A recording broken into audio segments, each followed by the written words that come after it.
रात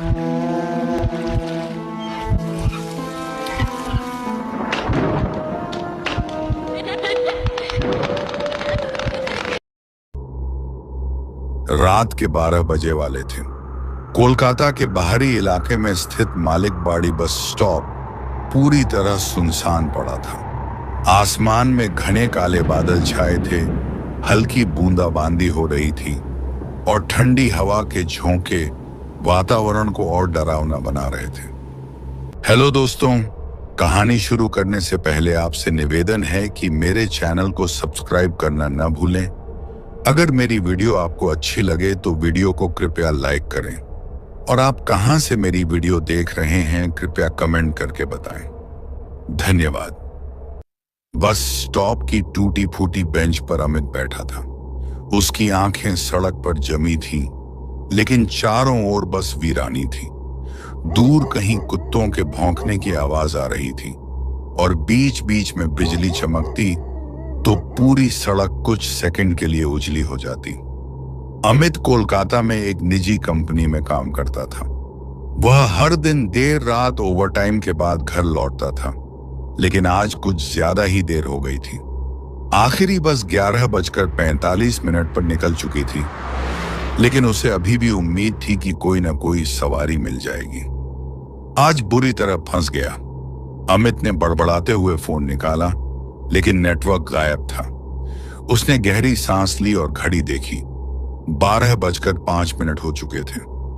तभी अचानक दूर से हेडलाइट्स की हल्की रोशनी दिखी। कोहरे के बीच से वह धीरे धीरे पास आ रही थी। अमित को आश्चर्य हुआ, इतनी रात गए कोई बस? रोशनी करीब आई और अब वह एक पुरानी जर्जर बस के रूप में दिखाई देने लगी। बस की बॉडी जगह जगह से टूटी हुई थी, खिड़कियों पर धूल की मोटी परत जमी थी और हेडलाइट्स इतनी पीली और कमजोर थीं कि ऐसा लग रहा था जैसे किसी दूसरी दुनिया से आ रही हूं।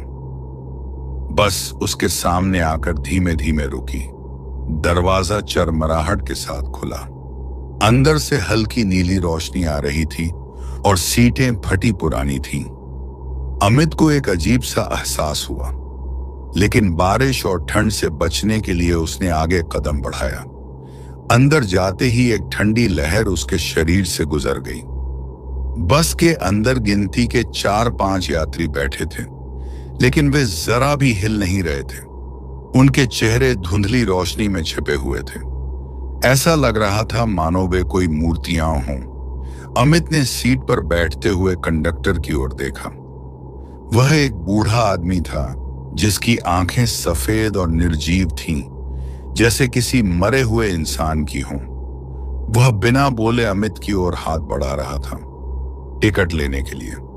यह बस कहां जा रही है? अमित ने हिचकिचाते हुए पूछा। कंडक्टर ने एक पल अमित को घूरा और ठंडी आवाज में जवाब दिया, मृत्यु के उस पार। अमित का दिल जोर से धड़कने लगा। उसने डर से खिड़की के बाहर देखा, लेकिन वहां कुछ भी नहीं था। न सड़क, न पेड़, सिर्फ घना अंधेरा और सफेद कोहरा। रुको, मैं गलत बस में चढ़ गया हूं। अमित घबराकर उठने ही वाला था कि दरवाजे जोर से बंद हो गए। बस अपने आप चलने लगी। बस की गति बढ़ती जा रही थी, लेकिन बाहर कुछ भी दिखाई नहीं दे रहा था। ऐसा लग रहा था जैसे बस जमीन पर नहीं बल्कि हवा में तैर रही हो। अचानक अमित ने महसूस किया कि बस के यात्री अजीब हरकतें करने लगे थे। उनके शरीर धीरे धीरे मिटने लगे थे, जैसे धुएं में घुल रहे हों। एक यात्री की खोपड़ी नजर आई। उसकी आंखों से काला खून टपक रहा था। दूसरे यात्री का चेहरा पिघल रहा था, जैसे कोई मोमबत्ती हो। ये क्या हो रहा है? अमित चीख पड़ा। तभी कंडक्टर की आवाज गूंजी, अब तुम हमारे साथ हो अमित। अमित ने घबराकर कंडक्टर की ओर देखा, लेकिन उसकी जगह अब एक सड़ा गला कंकाल खड़ा था। अचानक बस की रफ्तार धीमी हो गई। अमित ने देखा कि बस अब एक पुराने उजाड़ कब्रिस्तान के पास रुक रही थी। चारों ओर जले हुए पेड़ खड़े थे और हवा में सड़ी हुई गंध फैली थी। दरवाजे फिर से खुले। कंडक्टर ने अमित की ओर इशारा किया। अब तुम्हारी बारी है उतरने की।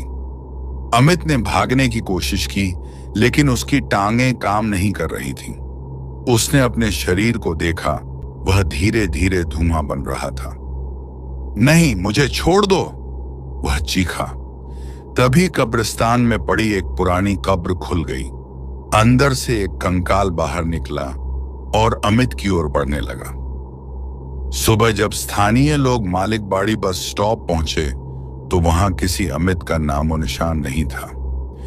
लेकिन कुछ लोगों ने देखा कि बस स्टॉप की पुरानी जंग लगी नाम पट्टिका पर एक नया नाम उभर आया था, मालिक बाड़ी शापित बस स्टॉप।